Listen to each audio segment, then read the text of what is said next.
Karimnagar BJP జిల్లా శాఖ ఆధ్వర్యంలో స్థానిక కలెక్టరేట్ ముందు బీజేపీ నాయకులు ధర్నా నిర్వహించారు.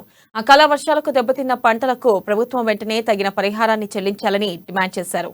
గత నెలలో చొప్పదండి నియోజకవర్గంలోని పంట నష్టపోయిన రైతులకు సర్వే చేసి నష్టపరిహారం ప్రకటించిన ముఖ్యమంత్రి ఇప్పటి వరకు రైతులకు ఎలాంటి నష్టపరిహారం అందించలేదని, సొంత రాష్ట్రంలో రైతులను ఆదుకుని ముఖ్యమంత్రి పంజాబ్లో రైతులకు మాత్రం సహాయం చేయడానికి సిద్ధమయ్యాడని మండిపడ్డారు.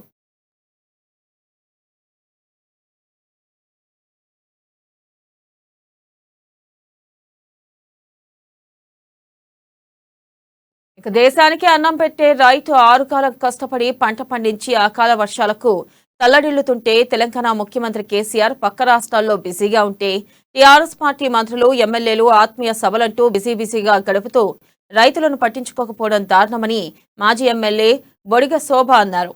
ఇక రైతు ఏడ్చిన రాజ్యం బాగుపడదని, రైతులతో కన్నీరు పెట్టించిన బీఆర్ఎస్ ప్రభుత్వం ఎక్కువ కాలం నిలవదని శపించారు.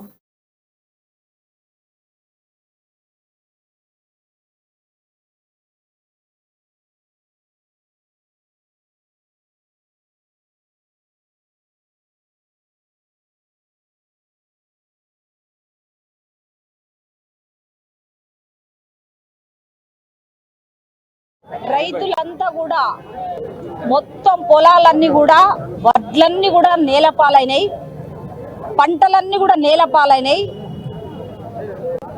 రైతులు అన్నమో రామచంద్ర అని బాధపడుతుంటే 6 కాలం కష్టపడ్డ రైతులం ఇవాళ ఆసామికి వడ్డీతో సహా అప్పు తీర్చుకోవాలని కలలు కంటారు, పిల్లలకు స్కూల్ ఫీజులు కట్టాలని కలలు కంటారు రైతులు.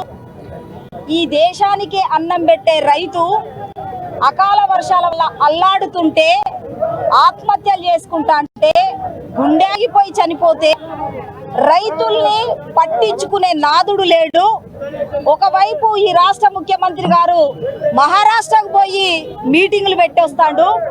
ఇక్కడ ఉన్న మంత్రులు, ఎమ్మెల్యేలంతా కూడా వాళ్ళ టీఆర్ఎస్ మీటింగ్లలో బిజీలో ఉన్నారు. కానీ రైతు ఏడ్చిన రాజ్యం బాగుపడది కేసీఆర్.